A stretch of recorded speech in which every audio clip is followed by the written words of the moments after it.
예배 드리도록 하겠습니다.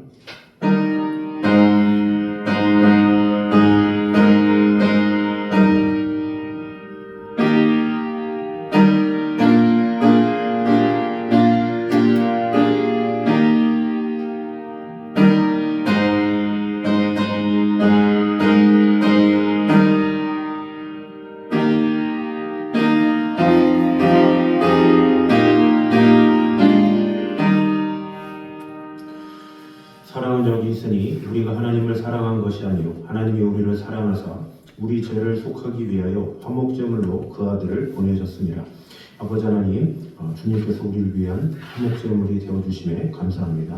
오늘도 주님의 은혜와 사랑이 오늘도 가득 임하게 하여 주시고 하나님의 영광 가운데 거하며 하나님의 뜻 가운데 거하며 오늘도 하나님께서 기뻐하시는 귀한 성도로서의 삶을 살아가기에 부족한 것들로 주님께서 지켜주시고 돌봐주시고 함께하여 주시옵소서. 예수님 이름으로 기도드립니다. 아멘. 우리 찬송가 143장 찬양하겠습니다.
찬양했습니다.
사무엘하 2장 1절에서 7절까지 말씀입니다.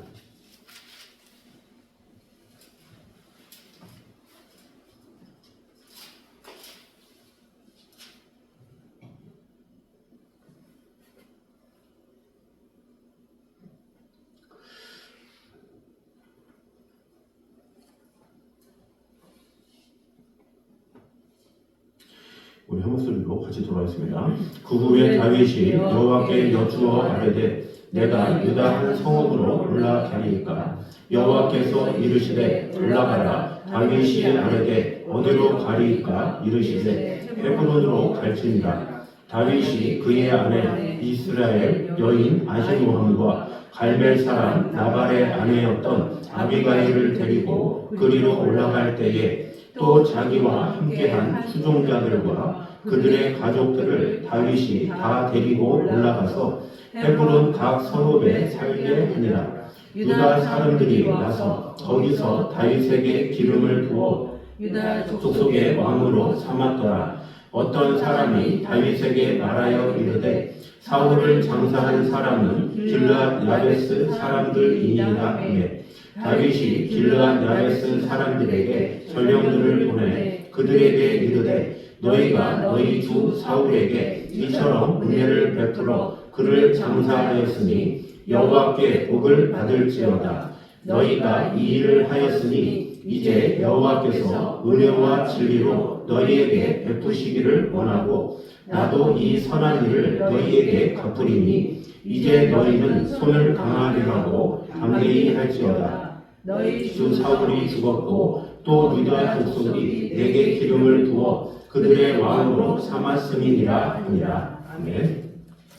오늘은 계속해서 이제 다윗이 왕에 이제 등극하게 되는 그런 장면의 시작을 이제 보도록 하겠습니다.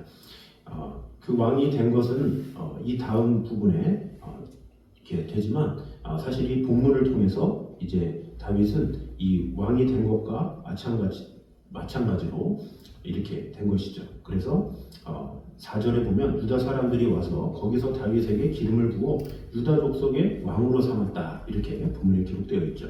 그래서 그동안 광야 생활을 하던 다윗이 드디어 이제 사무엘하 2장에 이르러서 이제 왕이 되었다. 그것도 유다 족속의 왕이 되었음을 이제 선포하며 시작하고 있습니다. 그래서 오늘 이 본문을 통해서 우리에게 주시는 교훈을 보도록 하겠습니다. 먼저 성도는 먼저 가족들부터 하나님의 축복에 참여시켜야 함을 보여주고 있습니다.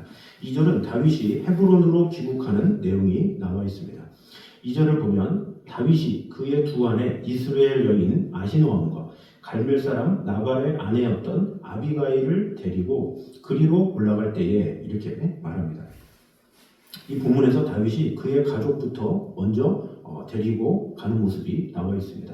여기 나오는 이스라엘 여인 아히노함은 다윗이 피신 생활을 할 때 결혼한 장자 암논의 어머니입니다.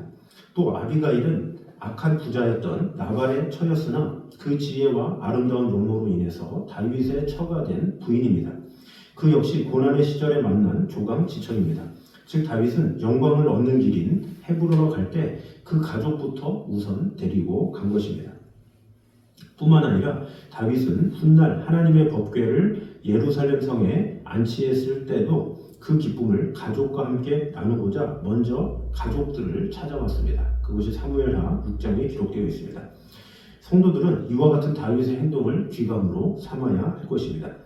서양 격언에 보면 임금이든 백성이든 자기 가정에서 평화를 찾는 자가 가장 행복하다라는 말이 있습니다. 가정은 하나님께서 창조하신 가장 작은 단위의 사회입니다. 초대교회도 가정에서부터 시작되었습니다.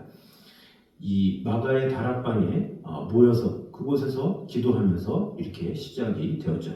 따라서 가정은 사회의 기초 단위로서 가장 먼저 전도해야 할 선교지다라고 볼 수가 있습니다.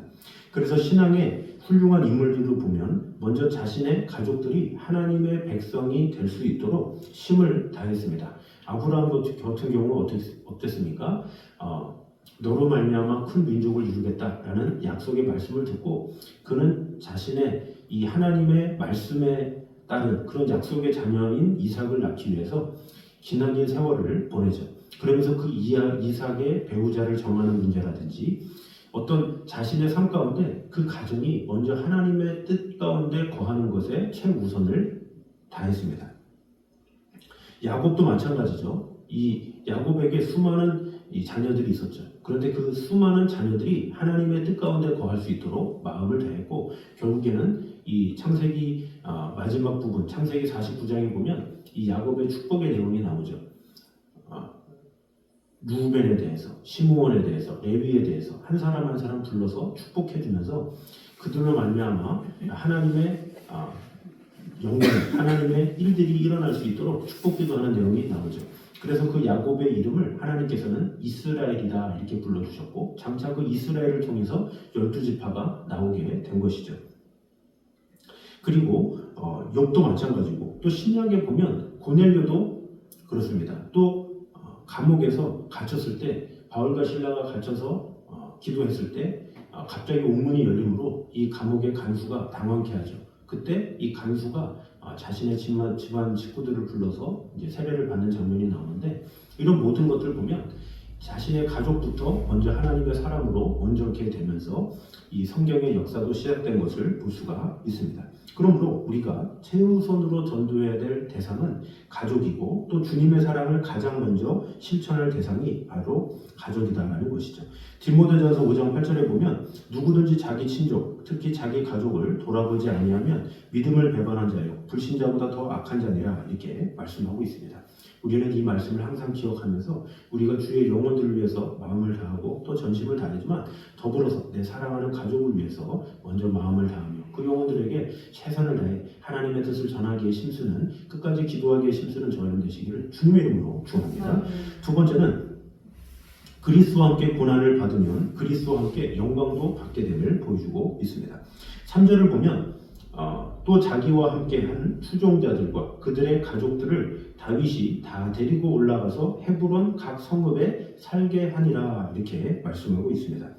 다윗이 자기와 함께한 종자들과 그들의 권속들을 다 데리고 올라가서 헤브론 각 성에 거하게 하였다라고 기록되어 있습니다. 이것은 다윗 일행의 명령 생활의 이제 종식을 의미합니다. 이들은 어떤 사람입니까? 다윗이 광야 생활할 때 힘들고 어렵고 같이 다윗과 함께 고난을 당하면서 많은 어려움 가운데 있었던 사람들입니다. 그러나 이제 다윗이 왕으로 등극하게 되죠. 이 왕으로 등극하게 됨과 동시에 이들의 신분은 도망자의 신분에서 이제는 왕의 측근으로 바뀌게 된 것입니다. 헤브론으로 올라간 다윗에게 있어서 앞으로 일어날 일 그것이 바로 4절에 나오죠. 유다 사람들이 와서 거기서 다윗에게 기름을 부어 유다 족속의 왕으로 삼았더라 이렇게 말하고 있습니다. 다윗은 이제 더 이상 이 도망자가 아니라 유다의 당당한 왕이 되었죠. 그 영광스러운 존재가 된 것인데 그 영광스러운 존재가 된 것은 다윗 혼자만이 아니었죠. 다윗을 따랐던 그 사람들도 다 같이 영광을 누리게 되었다라는 것입니다. 그들은 다윗이 왕이 됨으로써 모든 고난을 접고 다윗의 영광에 동참하게 된 것입니다. 성경을 보면 그들은 이후 이스라엘의 핵심 요직을 차지하게 되었습니다. 그들이 어떤 일을 하고 또 어떤 요직을 얻게 된 것은 사무엘하 23장에 기록되어 있습니다. 즉 다윗과 함께한 자들은 다윗과 함께 고난을 받고 또 다윗과 함께 영광도 받게 된 것입니다.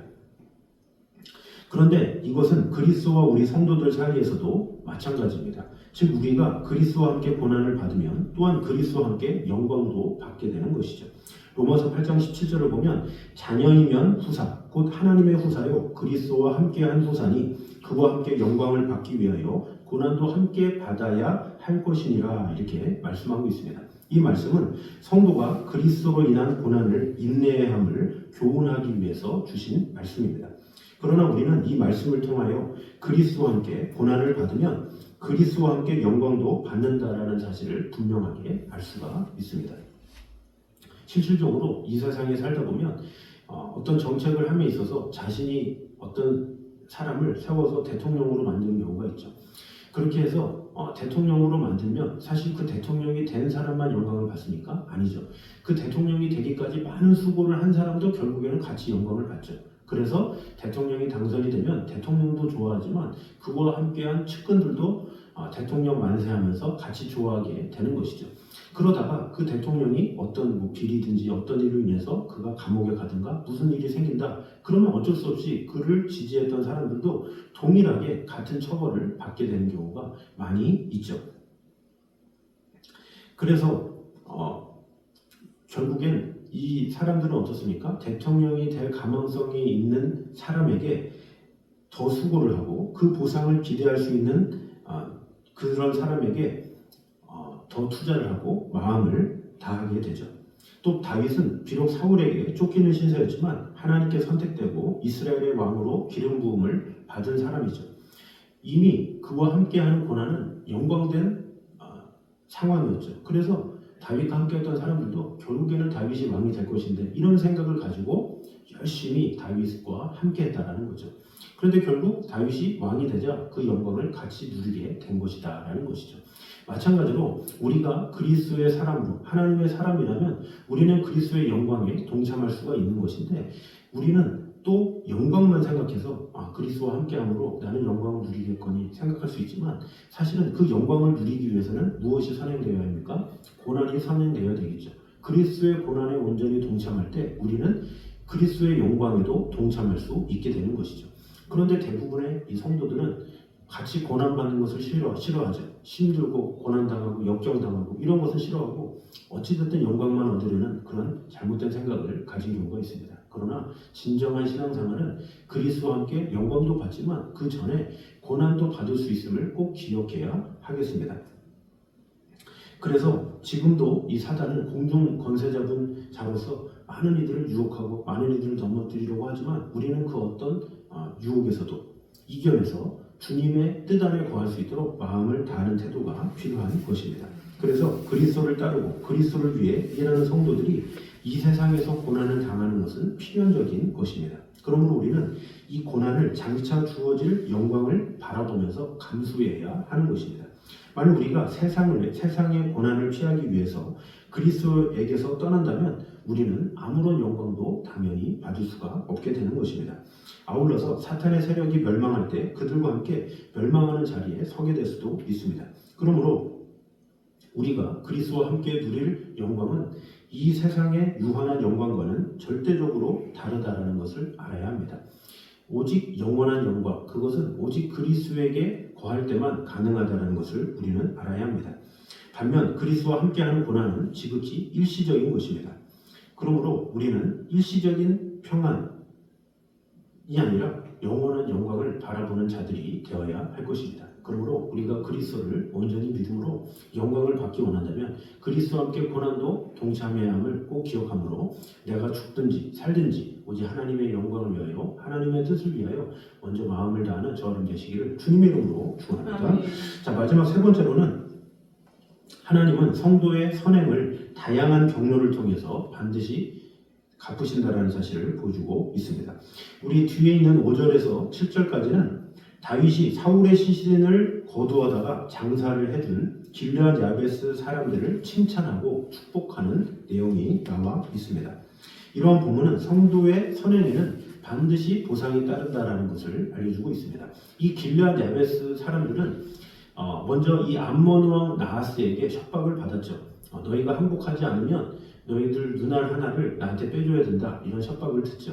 그것을 듣고 그 당시 때 사울에게 요청을 합니다. 그 당시 때 사울은 왕으로 등극이 되긴 했지만 모든 백성들이 다 원하는 것도 아니었고 또 그런 상황이라 그저 조용히 농사를 짓고 있었죠. 그런데 길르앗 야베스 백성들이 어려움을 당한다, 암몬 왕 나하스에게 협박을 받았다라는 내용을 듣고 농사를 접어두고 올라와서 이제 군사들을 모으죠. 그렇게 군사들을 모아서 암몬 왕 나하스를 전멸시킵니다. 그래서 이 길르앗 야베스 사람들은 이 사울 왕에 대한 이 은혜를 입었다라고 생각을 한 거죠. 그래서 평생 이 사울 왕이 비록 다윗을 쫓는데 인생을 허비하고 뭐 잘못된 그런 거 살았다 할지라도 길르앗 야베스 사람들 입장에서는 어찌됐든 자신의 생명의 은인은 사울이었기 때문에 그 사울 왕이 죽은 다음에 그를 데리고 장사를 잘 치렀다라는 거죠. 근데 그것을 잘 치렀는데 다윗 입장에서는 어떻습니까? 어떻게 보면 자신의 원수인 사울인데 그 사울에게 극진이 되었다 그러면 뭔가 기분이 나쁠 수도 있죠. 그러나 다윗은 그렇지 않았다는 거죠. 오히려 은혜를 은혜로 여길 줄 아는 자다 이렇게 생각을 하고 오히려 길르앗 야베스 사람을 선대한 것을 보게 됩니다. 그래서 6절에 이렇게 말하죠. 너희가 이 일을 하였으니 이제 여호와께서 은혜와 진리로 너희에게 베푸시기를 원하고 나도 이 선한 일을 너희에게 갚으리니 이제 너희는 손을 강하게 하고 담대히 할지어다. 너희 주 사울이 죽었고 또 유다 족속이 내게 기름을 부어 그들의 왕으로 삼았음이니라 하니라 이렇게 말씀하고 있죠. 이 다윗은 그들의 선행에 대해서 오히려 보답을 받고 오히려 칭찬을 받게 된 것이죠. 길르앗 사람에 의해 이 보답을 받은 것, 또 길르앗 사람들의 선행을 통해서 이 다윗은 오히려 그들에게 격려를 해주고 그들에게 여호와의 축복을 나눠준 것을 볼 때 이 선행은 결코 사라지지 않고 반드시 보답으로 돌아오게 된다는 사실을 보여주고 있습니다. 어떻게 보면 악인의 입장으로서 죽음을 당한 것이 사울이지만 그러나 다윗은 어찌됐든지 선행을 베푼 그 모습을 귀하게 여겨서 그들에게 보답했다라는 것을 볼 때 악의 씨앗을 뿌리면 악의 열매를 거두고 선행의 씨앗을 뿌리면 선행의 씨앗 열매를 거두는 것이 바로 하나님이 정하신 불변의 법칙이라는 것을 보여주고 있습니다. 하나님은 성도의 선행을 잊지 않으시고 반드시 여러 경로를 통해서 갚으신다라는 사실을 또 보여주고 있습니다. 성도의 선행은 아무리 은밀하고 또 그렇게 행했다 할지라도 반드시 드러나게 되고 또 보상을 받게 되는 것입니다. 물론 보상을 바라고 선을 행하는 것은 결코 옳은 일은 아니지만 선을 행하면 반드시 하나님의 보상이 따른다라는 것은 우리에게 매우 기쁜 일이죠. 그래서 갈라디아서 6장 9절에 우리가 선을 행하되 낙심하지 말지니 피곤하지 아니하면 때가 이름에 거두리라 이렇게 말씀하고 있습니다. 이 때가 언제인지는 알 수 없지만 그러나 하나님의 뜻에 따라 하나님의 말씀에 따라 선을 행할 때 하나님께서는 반드시 갚아주시고 은혜 주신다라는 사실을 꼭 기억하므로 사람에게 보이기 위해서가 아니라 하나님의 영광을 위하여 하나님의 뜻을 위하여 온전히 선을 행하기에 힘쓰는 저는 되시기를 주님의 이름으로 축원합니다. 기도하겠습니다. 사랑해 감사합니다. 우리와 늘 언제나 함께 하시는 하나님의 은혜를 찬양합니다. 다윗이 유다의 왕이 되었습니다. 그 왕이 됨으로 자신만 영광을 얻은 것이 아니라 그와 함께한 백성들도 영광을 얻게 된 것을 보게 되었습니다. 그러나 그 다윗과 함께한 백성들은 이미 다윗과 함께 고난을 받았던 사람들이었습니다. 다윗과 함께 고난을 받은 만큼 영광을 얻었던 것처럼 우리 또한 예수 그리스도로 말미암아 영광을 얻게 되었는데 이 영광은 그리스도의 고난에 동참할 때 얻게 되는 것임을 오늘 보게 되었습니다. 우리가 신앙생활하며 여러 가지 어려움이 있고 아픔이 있다 할지라도 그리스도의 고난에 온전히 참여하게 됨으로 말미암아 하나님의 영광에 온전히 합당하게 쓰임을 받는 그런 성도들이 되게 하여 주시옵소서. 또한 우리 가정을 돌봐주셔서 우리 주의 영혼들을 위해서도 마음을 다하지만 우리에게 허락하신 가정을 위해서도 마음을 다하는 성도들 되게 하여 주시옵소서. 또한 더불어서 하나님은 성도의 선행을 다양한 경로를 통해서 반드시 갚아주시는 분임을 꼭 기억함으로 말미암아 하나님께서 반드시 때가 이름에 거두어 주시겠다고 하셨사오니 하나님의 때를 기다리며 우리는 열심히 마음을 다해 선을 행하기에 부족함이 없는 삶을 살게 되므로 하나님의 뜻을 온전히 이루며 하나님의 사랑 안에 온전히 거할 수 있도록 주님 언제나 함께하여 주시옵소서. 예수님의 이름으로 기도드립니다. 네. 우리 찬송가 150장 찬양했습니다.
희망으로 바라보니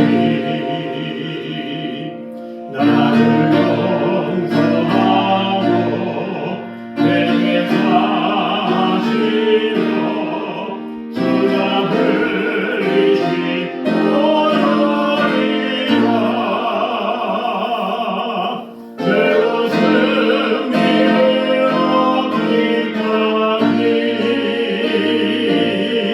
주의 십자가 사랑하니 빛난 너희와 끝까지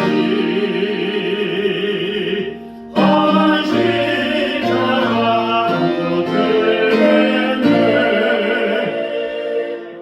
주님 예비하신 나의 나를 부르신 그날에는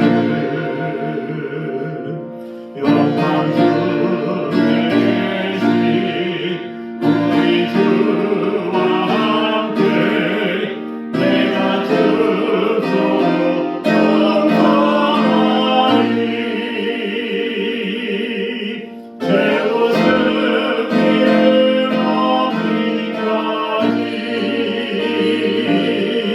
주의 십자가 사랑하리